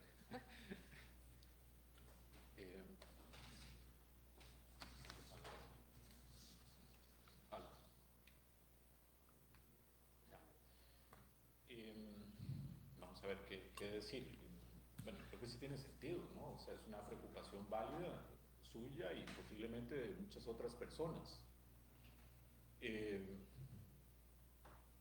Creo que la legislación, pues, yo esperaría, digamos, entre algunas cosas positivas que puedan ir dándose, algunos cambios, es que esta, pues, considere más la naturaleza. Por ejemplo, no sé, si usted presenta un recurso de amparo, tendría que mostrar la razón por la cual eso le afecta a usted o a una población en términos de salud. Posiblemente por ahí se lo puedan acoger, pero por un derecho de la naturaleza en cuanto tal, difícilmente, ¿verdad? A mí me parece que el trabajo, digamos, ético no es ético, legal no es individual. O sea, uno de los males que tenemos en la actualidad es que esos temas relacionados con la ecología pues me afectan y a veces no me afectan, y si me afectan mucho pues no hay problema, o sea, no intervengo en absolutamente nada. Pero creo que la clave de esto está en el cómo podemos participar juntos, digamos, en actividades, en acciones, para que tenga peso, ¿verdad? Porque de lo contrario no trasciende, puede verse una cuestión subjetiva, pero me parece que es una preocupación válida. Entonces, por ahí, pues, bueno, yo voy investigando un poco la cuestión de la democracia medioambiental y tomo como modelo esto el caso de Berta Cáceres. O sea, ella no estaba sola, ¿verdad? Habría muchísima gente que la apoyaba. Entonces, igualmente en términos de ecología no se puede estar aislado, sino que hay que buscar la comunidad, las comunidades, y esto darle un rango a nivel político y posteriormente, pues, ojalá a nivel legal. Por ahí creo que podría haber algún cambio.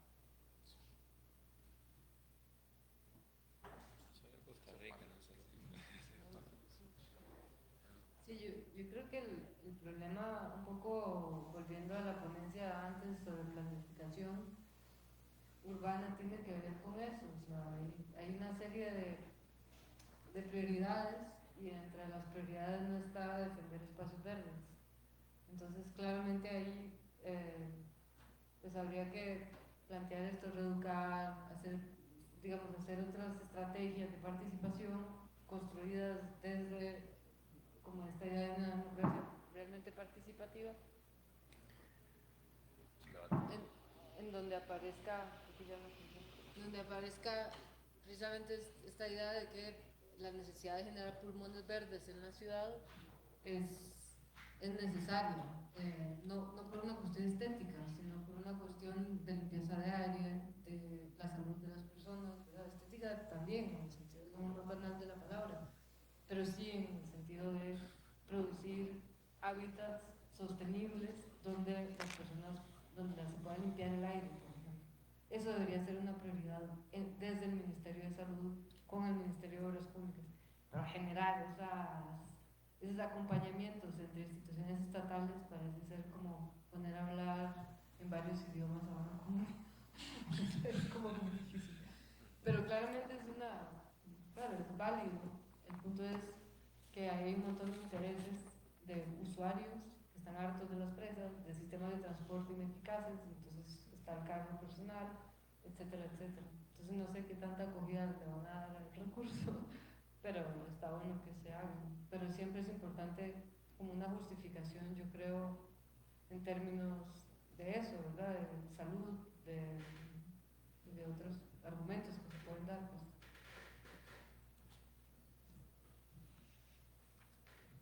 ¿Alguien más quiere participar? Vamos a hablar Sí, eso reproduce lo que decíamos antes con Adrián y con Cindy, es el interés particular para resolver unos problemas específicos y la parte estructural no se ve nunca, ¿verdad? La gente preferirá tener su medio de transporte particular y luego las otras cosas vendrán o no vendrán en algún orden de importancia. Probablemente no vendrán, lo veremos. Dicho esto, les agradezco a las personas que hicieron sus ponencias el día de hoy, a quienes asistieron y los escucharon, y mañana tendremos las últimas 2 sesiones a las 3 de la tarde, igual que hoy. Los esperamos. Muchas gracias.